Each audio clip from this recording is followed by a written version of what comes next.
Lo siguiente me ocurrió cuando nos mudamos toda la familia a una vieja finca del jefe de mi padre.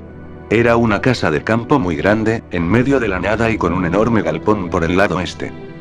La casa tenía un patio de entrada cerrado con una reja de madera muy bonita, rodeaba todo el frontis y evitaba que cualquier vehículo entrara.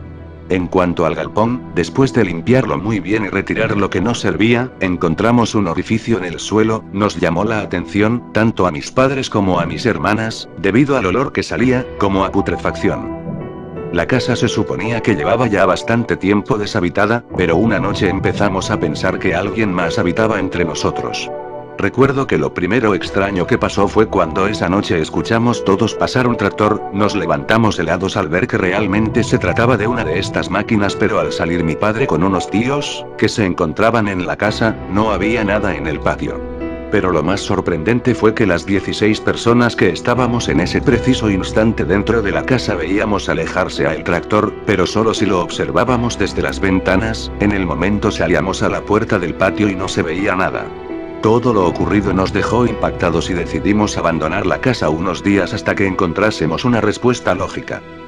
2 semanas más tarde regresamos y notamos un fuerte olor a muerto, daba la sensación que olía a cuerpo podrido. Buscamos y rápidamente nos dimos cuenta que se trataba del antiguo orificio, pero ahora se había formado un gran hoyo en el suelo del galpón. Lo tapamos con tierra, pero ese olor seguía.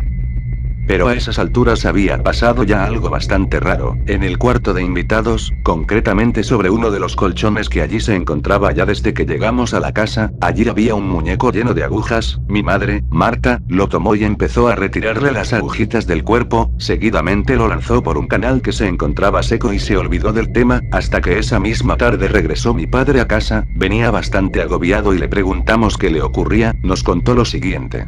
Durante el almuerzo que he tenido en la casa de don Ramón del Valle, el jefe de mi padre, y estando en presencia de otras personas, este hombre se levantó de la mesa aullando y gritando de puro dolor. Se tocaba todo el cuerpo gritando y gimiendo mientras decía que la bruja le estaba clavando algo. Seguidamente Ramón del Valle fue a parar a un hospital debido a un paro cardiovascular provocado por el terrible dolor. Poco después ha muerto. Esa noche no pudimos dormir pensando en lo ocurrido.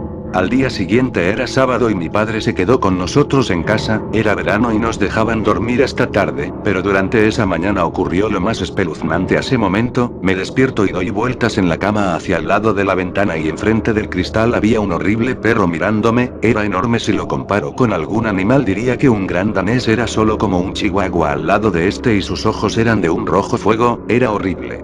Me costó trabajo reaccionar por un instante. En su cuello una enorme cadena. Miré hacia arriba y pude ver unos pantalones de cuero negro con botas vaqueras. Solo lograba ver hasta la hebilla del cinturón de este ser. Después de unos eternos segundos reaccioné y pude gritar. Mis padres llegaron para ver qué pasaba, pero más grande fue su sorpresa al ver ellos también a este ser maldito. Mi padre llamó a unos vecinos para que fueran con armas a la casa mientras esa cosa seguía enfrente de nosotros como si nada. Un rato después empezó a moverse y lo seguimos por las ventanas. Pudimos ver cómo entraba al misterioso galpón y desaparecía. Nunca pudimos ver su rostro.